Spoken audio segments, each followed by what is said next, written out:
Nah, ini guys ya, upaya percobaan pecah belah Jokowi gagal ya. Upaya pecah belah Jokowi gagal, 55 kepala daerah kader PDIP masih bertahan tak ikut retret. Nah, ini guys ya. Retorik dari Pak Prabowo yang memuji-muji Jokowi itu menimbulkan lagi semacam kecurigaan pada publik, terutama kalangan mahasiswa. Apakah betul itu akan dihentikan relasi dengan Pak Jokowi? Lalu tagar tentang adili Jokowi itu kembali lagi marah, dan kita lihat sekarang tagar itu berubah menjadi adili Jokowi dan Prabowo akhirnya kan. Nah, paket ini yang kelihatannya dipahami oleh Gerindra atau Prabowo khususnya bahwa akan terjadi instabilitas politik karena dinamika. Oke guys, jumpa lagi bersama Kanas. Kali ini kita akan buat konten seperti biasanya guys ya, reaction ya. Kita kembali ke Jokowi nih guys ya. Ini lebih panas lagi nih ke Jokowi guys ya. Yang lebih panasnya lagi gara-gara Jokowi, Pak Prabowo sekarang ikut terseret kasusnya Jokowi. Waduh, ini ngeri ini guys ya. Oke, bagaimana videonya kita reaction bareng biar nggak gagal paham. Oke, kita lanjut videonya guys. Politik akan bertumbuh melampaui kalkulasi yang bisa disebut masih masuk akal, yaitu kritik mahasiswa yang bahkan sudah ditanggapi oleh Seknek tentang 9 tuntutan itu tuh, dan kita mulai membaca bahwa 9 tuntutan itu sebetulnya ujungnya adalah adili Jokowi, atau 13 tuntutan itu atau 5 tuntutan itu. Kan kita mesti membaca bahwa dalam keadaan sekarang mahasiswa justru dapat momentum, yaitu mempersoalkan relasi atau kimia politik antara Prabowo dan Jokowi. Tadi Anda menyinggung soal tuntutan mahasiswa yang muaranya atau tuntutan utamanya itu sesungguhnya adalah adili Jokowi. Ini karena dia mother of evil gitu ya, kira-kira yang induk dari kejahatan lah gitu ya. Selama itu belum dilaksanakan oleh pemerintahan Prabowo ya, ini bisa kita pastikan aksi dan tuntutan mereka itu tidak akan pernah berhenti. Ya, Ternak dan Basar-Basar Mulyono memang seolah-olah ingin mempersempit tagihan politik mahasiswa dengan mempersoalkan bahwa tidak ada hubungannya antara 13 tuntutan itu, mulai dari perubahan undang-undang Minerba, undang-undang Omnibus Law, soal dana pendidikan segala macam itu, dengan kesalahan Jokowi. Tetapi mahasiswa mengerti bahwa itu terhubung. Jadi percuma mengasuh komunikasi politik dengan berupaya memisahkan antara tuntutan mahasiswa yang ada yang 5, ada yang 4, ada yang 13 dengan dalil untuk mengadili Jokowi. Nah itu guys ya, Rocky Gerung mengungkapkan guys ya tentang 13 tuntutan, yaitu memang adili Jokowi nih guys ya. Tapi kasihannya guys ya ini Pak Prabowo ikut terseret sama kasusnya ini guys ya. Akhirnya tidak hanya Jokowi ya, sekarang juga Pak Prabowo juga dikatakan adili Prabowo, bukan Jokowi saja guys ya. Oke, bagaimana pendapat kalian bisa komen di kolom komentar. Oke, kita lanjut tonton video berikutnya guys. Jadi mungkin gini. Nah ini guys ya. Apa sih bicara Papa sama Gibran? Nggak kelas lah bicarain. Ini kan cuma ternak gitu ya. Hulu permasalahan kita kan ada yang namanya pada Joko Widodo. Ya, ini kebalikan nih kita ini kebanyakan di sini. Kalau kami kan dulu menggendong lalu nyadar. Iya kan? Sementara teman-teman sebagian di sini nyadar, sekarang ngegendong. Nah, gitu. Karena hampir tidak ada hampir tidak ada perbedaan yang terjadi selama 10 tahun Jokowi dengan kemungkinan yang akan kita hadapi tahun-tahun ke depan. Akan terjadi replikasi, repabrikasi segala hal buruk yang diwariskan oleh Mulyono. Karena 16 menteri yang ada di kabinet itu kabinet second, bukan kabinet second. Nah ini guys ya, jadi kabinet Prabowo itu ada 16 menteri sekitarnya guys ya. Itu kabinet second atau bekasnya Pak Jokowi ya guys ya. Jadi intinya orang-orangnya Pak Jokowi ini masuk ke kabinet Prabowo ini guys ya. Waduh, ini ngeri guys sekali. Oke, bagaimana pendapat kalian bisa komen di kolom komentar. Oke, kita lanjut tonton video berikutnya guys. Pak Jokowi Nah ini guys ya. 2019. Terus tanggapan Pak Jokowi gimana ya? Kan kasusnya sudah masuk persidangan Tipikor di Semarang. Emang bansos nggak cukup sampai harus korupsi 5,5 miliar. Bahkan ada tambahan patungan 1 miliar untuk bahan bakar pesawat saat kunjungan ke Sulawesi. Ternyata ada 9 pejabat PPK di Kementerian Perhubungan atau Kemenhub diminta patungan 600 juta oleh Pak Danto Restiawan atas perintah Pak Zamrides, Direktur Kemenhub, dan Pak Budi Karya Sumadi sebagai Menteri Perhubungan. Apesnya Pak Danto dijadikan tumbal di persidangan oleh Pak Budi untuk menggantikan Pak Zamrides yang lari ke luar negeri dan jadi buronan KPK. Terus itu sumber dananya dari mana? Ternyata dana itu dari uang suap kontraktor dari proyek perkereta apian. Tapi ada salah satu pejabat PPK yang diminta patungan. Ada yang paling cuan namanya Yoki Okatriza. Kasusnya jadi menarik karena dia berhasil mengantongi 55 miliar dari belasan kontraktor di proyek strategis nasional di Purwokerto. Bahkan dia menerima barang senilai 1,9 miliar senilai harga Rubicon. Terus Pak Jokowi klarifikasinya gimana ya? Pak, nama Bapak disebut di ini Pak, korupsi DJPH sebagai salah satu penerima dan halian kepentingan. Ya, ikuti proses hukum yang ada lah. Ya. Menurut kamu, Pak Jokowi yang suka bangun infrastruktur lewat proyek strategis nasional atau PSN itu sebenarnya buat apa sih? Aku suka membongkar kasus korupsi Pak Jokowi. Follow untuk cerita. Nah ini guys ya, ini sudah terbongkar sekali kasus korupsi ini guys. Tapi tanggapan Jokowi ya, ikuti saja hukum yang berlangsung. Atau, aduh ini jawabannya itu so santai banget guys ya.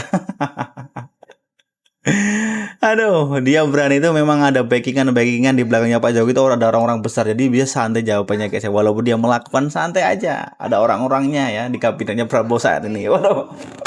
Ini kacau. Oke, bagaimana pendapat kalian bisa komen di kolom komentar. Oke, kita lanjut tonton video berikutnya guys. Nah, ini guys ya. Seolah-olah sekarang dia mendukung retret kepala daerah harus ke Magelang, latihan baris berbaris, latihan gaya militer. Itu bukan kelas kepala daerah, itu kelas Satpol PP gitu. Kalau kepala daerah yang dipilih oleh rakyat terus bergaya militer, aneh kan? Aneh nggak sih? Mereka akan semakin keras, semakin seperti intrisional kepada rakyat. Seharusnya kepala daerah itu diajari bagaimana servant leadership, kepemimpinan yang melayani rakyat. Mereka itu bukan pamreh projo, bukan memerintahkan kayak raja, tapi pamong projo, melayani rakyat. Jokowi harus belajar itu. Nah ini guys ya, ini retret guys ya. Jangan-jangan ini adanya retret itu ide dari Jokowi guys ya. Akhirnya Pak Prabowo mengikuti saja. Mungkin ini hanya tebak-tebakan kosong aja guys ya. Jadi ya apa yang dikatakan tadi ya guys ya di video tadi ya memang ya, masuk akal juga guys ya. Seorang pemimpin kepala daerah itu nggak harusnya digojlok secara militer. Tapi memang leadershipnya tuh harus dikuatkan mungkin guys ya. Oke. Bagaimana pendapat kalian bisa komen di kolom komentar. Oke, kita lanjut tonton video berikutnya, guys. Hidup Jokowi. Hidup Jokowi. Terima kasih Bapak Jokowi. Rakyat terus yang memilih itu dianggap apa? Gitu loh maksud saya. 9 pilar hakim yang diakui di dunia nasional maupun internasional mengatakan tidak ada cawe-cawe, tidak terbukti bahwa Joko Widodo melakukan itu. Tapi dibantah dengan sang presiden yang terpilih bahwa yang dia bisa duduk, yang milih artinya ya cawe-cawe gitu loh. Sehingga dia menghidupkan bahasa hidup Jokowi. Hidup Jokowi. Dengan lagu terima kasih Bapak Jokowi. Terima kasih Bapak Jokowi. Saya kira rakyat terus yang memilih itu dianggap apa gitu loh maksud saya. Maaf ya, maaf Pak Prabowo.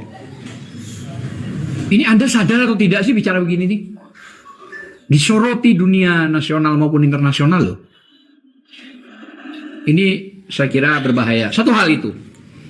Yang kedua, sekarang informasinya Jokowi diangkat menjadi dewan tertinggi untuk ngurusi 14.000 triliun. Kalau itu benar terjadi dan terlaksana, ini penghinaan terhadap rakyat Indonesia. Dalam sejarah saya mau tanya kepada rekan-rekan pers ini, ada nggak mantan presiden itu yang dipilih lagi oleh presiden terpilih untuk masuk di ASN, misalnya menjadi pengawas keuangan di seluruh dunia? Coba cari Anda, mau di map, mau di Google. Nah ini guys ya, gara-gara ini tadi ya guys ya.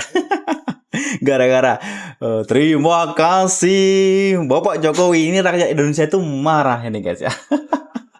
Jadi ini kacau, semakin kacau aja nih guys ya. Google mau datang sendiri ke negara-negara asing bertanya, Baru terjadi sekarang. Artinya apa? Buktinya apa? Bahwa telah terjadi pengkhianatan kepada rakyat ini. Rakyat yang 282 juta ini dianggap bego, dianggap nggak ngerti.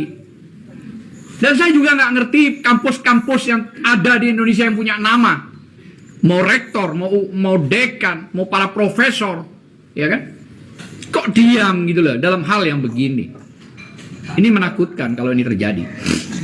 Ya, jadi menurut video ini tuh menakutkan guys ya. Kalau ini benar-benar terjadi guys ya. Secara masyarakat Indonesia itu memang benar-benar marah gara-gara Pak Prabowo ngomong ya, hidup Jokowi, terima kasih Bapak Jokowi. Lalu rakyat Indonesia yang memilih itu dianggap apa gitu. Intinya seperti itu guys ya. Oke, bagaimana pendapat kalian bisa komen di kolom komentar. Oke, kita lanjut tonton video berikutnya guys. Parah banget loh Nah, KPK. ini guys ya. Udahlah KPK itu bukan Komisi Pemberantasan Korupsi. KPK itu Komisi Pesanan Keluarga. Jadi ya seperti ini cara kerjanya KPK. Pakai ngomong, ya menunggu laporan dulu. Kan udah jelas-jelas ada CCRP yang menyampaikan, yang menginformasikan. Ya sudah, langsung ambil tindakan. Langsung tuh periksa, panggil si Mulyononya. Bener apa enggak? Seperti itu harusnya KPK. Mikir dong KPK mikir.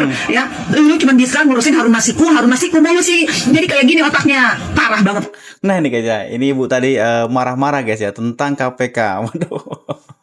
Kenapa kalau memang Pak Jokowi itu benar bersalah, kenapa kau nggak harus langsung tidak lanjuti gitu guys ya. Jadi ini yang mau menjadi problematika di Indonesia ini guys ya. Yang berkuasa ya apa namanya bebas dari hukum itu. Oke, bagaimana pendapat kalian bisa komen di kolom komentar. Oke, kita lanjut tonton video berikutnya guys. Akan datang suatu hari di mana Insinyur Joko Widodo diminta pertanggungjawaban oleh Yang Maha Kuasa, Allah, Tuhan seluruh alam. Bahwa tidak ada yang bisa ditutup-tutupi oleh seorang Jokowi. Tidak ada yang bisa ditutup-tutupi oleh siapapun yang berada di barisan rezim hari ini. Anda ditunjuk sebagai presiden, Anda ditunjuk sebagai ketua KPU, Anda adalah pemegang amanah, penentu lurus atau tidak, tegak atau tidak hukum di negara ini. Untuk itu, kepada Kepala Negara Insinyur Joko Widodo, tolong gunakan hati nuranimu yang paling dalam. Ini bukan masalah 01, bukan masalah 03, bukan masalah 02, tetapi masalah filosofis kebenaran dan untuk menegakkan keadilan secara sebenar-benarnya, untuk dibuktikan secara benar. Nah ini guys ya, ini kalau menyangkut sama nama Tuhan itu udah merinding banget guys ya. Tidak, intinya tidak masyarakat atau negara kita yang mengadili Jokowi, nanti yang akan menerima Jokowi itu akan menerima keadilan di akhirat nanti guys ya. Intinya kayak gitu di video tadi. Oke, bagaimana pendapat kalian bisa komen di kolom komentar. Oke, kita lanjut tonton video berikutnya guys. Nah ini saya guys mau tanya, emang Pak Prabowo ini bakal jadi presiden berapa lama? Ini nyampaikan Pak Rosan loh, duta besar kita mantan di Amerika. Jadi rencananya 2 tahun. 3 tahun berikutnya diikuti oleh Gibran. Saya langsung bangun, sebentar Pak Rosan. Jadi akan 2 tahun, lalu langsung diganti oleh Gibran. Pertanyaan gue bodoh aja nih. Lu yakin Prabowo dibiarkan hidup oleh Jokowi 2 tahun? Kalau dia bisa mengkhianati Ibu Megawati Soekarno Putri dengan segala perjuangan yang menjadikan dia ada di istana sampai 2 kali, ada jadi gubernur Jakarta, ada jadi wali kota, apa bedanya dia bisa bunuh Pak Prabowo di tengah jalan? Makanya statement saya kan jadi kuat bahwa Pak Prabowo itu digunakan, bahwa Gibran itu memberatkan. Itu kan bahasa-bahasa saya, dan saya of course saya bilang sama Pak Rosan, saya nggak mungkin ada di sana. Demikian. Nah itu guys ya, ini apa yang dikatakan ibu tadi itu pedas sekali guys ya, tentang Pak Jokowi guys ya, tentang bunuh dan dibunuh ya guys ya. Aduh, ini ngeri kali ya. Secara si Jokowi itu kan mengkhianati Megawati, ini tidak menutup kemungkinan nanti suatu saat Pak Prabowo juga dikhianati oleh Gibran. Intinya seperti itu di video tadi guys ya. Oke, bagaimana pendapat kalian bisa komen di kolom komentar. Oke, kita lanjut tonton video berikutnya guys. Nah ini guys ya, dia berbahaya ini. Jokowi lebih mencintai keluarganya daripada mencintai bangsa dan negara. Prabowo juga tidak suka dengan orang instan, termasuk dengan Gibran ini berbahaya sekali karena menurut saya dia adalah penumpang gelap reformasi. Tidak ada tepuk tangan sama sekali untuk Jokowi, sementara di sisi lain tepuk tangan membahana untuk presiden terpilih Prabowo Subianto. Dendam itu akan dilampiaskan nanti setelah Jokowi lengser. Ini yang membuat Jokowi ketakutan. Nah ini guys ya, ini yang membuat Jokowi itu ketakutan. Waduh, ini ngeri guys ya. Oke, bagaimana pendapat kalian, bisa komen di kolom komentar. Oke, kita lanjut tonton video berikutnya guys. Sekali lagi kalian tuduhkan. Ini guys ya, Iyas Subiakto bandingkan Jokowi dengan presiden sebelumnya. Jokowi itu sebagai koruptor yang harus dihukum, harus dimacam-macamkan. Dia presiden yang baru turun kemarin ya. Selama 10 tahun sudah membuat Indonesia ini luar biasa. Tidak sedikit yang mengatakan bahwa dia presiden luar biasa yang pernah ada. Ya, kalau mau jujur sebenarnya, kalau mau diadukan ya kenapa tidak Pak SBY, Megawati itu juga kita adukan ke KPK. Karena mereka juga tidak baik-baik amat selama menjabat jadi presiden, apalagi Megawati. Kan kita tahu, Indosat dijual, Blok Tangguh di luar dijual, mengeluarkan surat keterangan lunas BLBI, tanker dan sebagainya. Itu sebenarnya kan kalau justru itu yang wajar kalau mau diaudit, dibuktikan bahwasanya di sana tidak terjadi apa-apa. Ini kan bicara hukum ya, Pak SBY maunya. Kan tidak salah juga dipanggil gitu kan. Nah ini guys ya, ini menurut Iyas Subiakto itu tidak hanya Jokowi saja yang dipanggil oleh KPK, tapi Pak SBY juga Bu Megawati ini juga dalam kepemimpinannya tidak baik-baik juga ini guys ya, tidak baik-baik saja. Jadi menurut Iyas Subiakto ini harus dipanggil ya, semuanya, tidak hanya Pak Jokowi tadi guys ya. Kalau memang mau fair gitu, jangan cuma Jokowi aja yang kalian fokus gitu. Nah, kita coba lihat ya, ini fakta. Kalau kalian bicara soal hutang dan sebagainya, Pak Jokowi itu kan dianggap presiden yang paling berhutang paling banyak. Waktu Gus Dur turun, Indonesia tuh meninggalkan hutang 38 miliar dolar.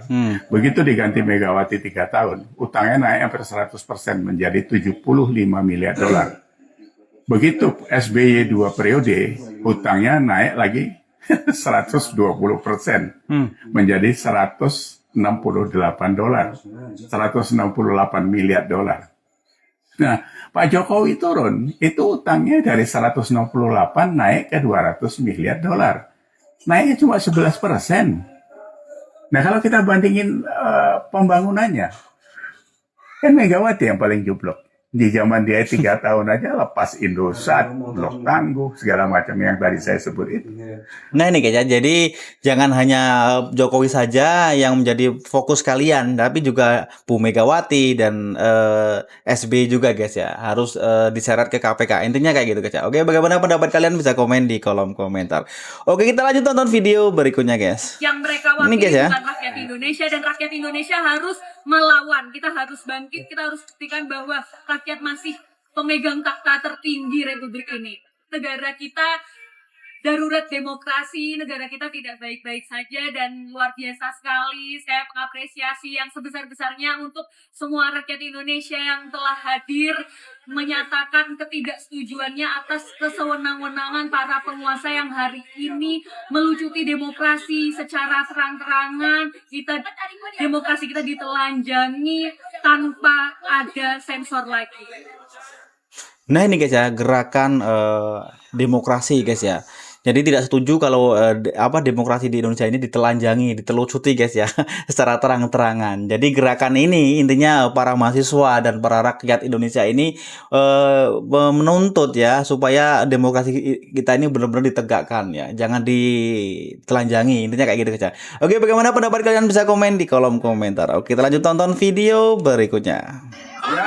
Nah ini guys ya, Adian Napitupulu akan kerahkan semua kader PDIP dan Satgas termasuk mahasiswa dan terus berjuang demi kebenaran, dan ini bukan akhir perjuangan. Oke.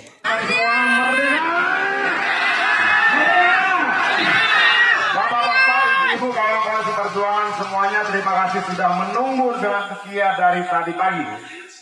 Tentunya ini menunjukkan pada presiden kita bahwa dia tidak sendirian, bahwa dia tidak berjalan sendiri, dia tidak berjuang sendiri. Kehadiran kita siang hari tadi sampai malam ini adalah pesan pada Ketua Umum kita bahwa PDI Perjuangan tetap tidak sendirian. Kita tetap bisa bergandengan tangan. Bapak-bapak, ibu-ibu, peristiwa-peristiwa seperti ini sudah berkali-kali dialami oleh PDI Perjuangan. Kita pernah berkali-kali dihajar kiri dan dihajar kanan. Tapi pada ujungnya kita akan menangkan pertarungan ini. Sejarah sudah membuktikan berkali-kali. Kita dihajar kiri, dihajar kanan, jatuh bangun. Tapi di ujung sana kita selalu memenangkan pertarungan politik. Itu guys ya, ini menurut Adian ya. Jadi untuk PDIP tuh sering dihajar kiri, dihajar kanan, tapi ujung-ujungnya tetap menang. Waduh, ini ngeri guys. Bapak-bapak, ibu-ibu, malam hari ini kita akan tunjukkan pada seluruh rakyat Indonesia, pada bapak-bapak polisi, pada KPK, bahwa kita adalah partai politik. Kita bukan gerombolan, kita bukan kerumunan. Partai politik harus terpimpin. Betul? Setuju? Sampai hari ini kita akan menunggu instruksi dari Ketua Umum kita apa yang akan dilakukan. Tapi percayalah bahwa apa yang disampaikan Pak Magdir ini bukan akhir, ini awal. Banyak orang malam ini mungkin tertawa terbahak-bahak, tapi pemenang sejati akan tertawa di akhir nanti. Waduh, pemenang sejati akan tertawa di akhir nanti. Itu menurut Adian guys ya. Jadi ini untuk menunggu instruksi dari Bu Megawati guys ya, untuk menegakkan keadilan dan perjuangan ini guys ya. Jadi semuanya ya seperti itu guys ya. Menurut video ini guys ya. Oke, bagaimana pendapat kalian, bisa komen di kolom komentar. Oke, kita lanjut tonton video berikutnya guys. Bismillahirrahmanirrahim. Assalamualaikum warahmatullahi wabarakatuh. Waalaikumsalam warahmatullahi wabarakatuh. Jokowi presiden terkorup nomor 2 di dunia. Untuk itu KPK harus segera bertindak, panggil dan adili Jokowi. Alhamdulillah, kami tadi dari Dumas, setelah dari Dumas ketemu Humas di KPK. Dan kami banyak sekali audensi dengan Humas KPK bahwa poin tanggal 10 kemarin kita ajukan Dumas tentang OCCRP terhadap tuduhan mantan presiden kita ke-7 Joko Widodo yang dianggap korupsi nomor 2 terbesar di dunia. Oleh karena itu, kami tanggal 15 memang dapat jawaban surat bahwa akan ditindaklanjuti nanti oleh Humas, hanya dalam proses penyelidikan. Nah, tadi kita bicara panjang lebar sama Humas, kebetulan ada di sebelah saya Mas Wahendar, dan menyerahkan kepada kita untuk menyampaikan ini. Poin yang akan disampaikan bahwa Dumas yang kita adukan dalam bentuk mungkin laporan itu diterima oleh KPK. Nah, itu dulu ya. Yang kedua, setelah diproses maka diajukan ke pimpinan dan kepala Humas. Dan sekarang Humasnya ada. Dan insya Allah nanti bahkan kita akan diterima audensi oleh pihak KPK tentang soal OCCRP tersebut, gitu loh ya. Nah, dibatasi dengan maksimal 8-10 orang. Nah, jadi kami dalam hal ini sudah merasa agak lega bahwa KPK mendengarkan apa yang diinginkan oleh rakyat. Itu dulu ya. Jadi ditambah lagi dengan adanya FPI, TPUA yang mengajukan, tim pembela ulama dan aktivis, harusnya Prof. Egy, tapi saya yang mendampingi sebagai sekjen, ada DHL dan lain-lain termasuk Bang Rizal tadi, dan ada juga AAB, Aliansi Anak Bangsa, serta Korlabi dan Kontra SM, saya Komisi Perlindungan Hukum dan Pembelaan Hak-Hak Rakyat. Nah, intinya gini guys ya, KPK tuh mendengarkan suara rakyat ini guys ya. Akhirnya dia akan menindaklanjuti tentang ya Jokowi ini guys ya, yang terkenal ya, presiden terkorup nomor 2 di dunia ini guys ya. Waduh, ini ngeri guys ya. Oke, kita tunggu saja ke perkembangannya bagaimana guys ya. Oke, menurut kalian bagaimana? Bisa komen di kolom komentar. Oke, kita lanjut tonton video berikutnya guys.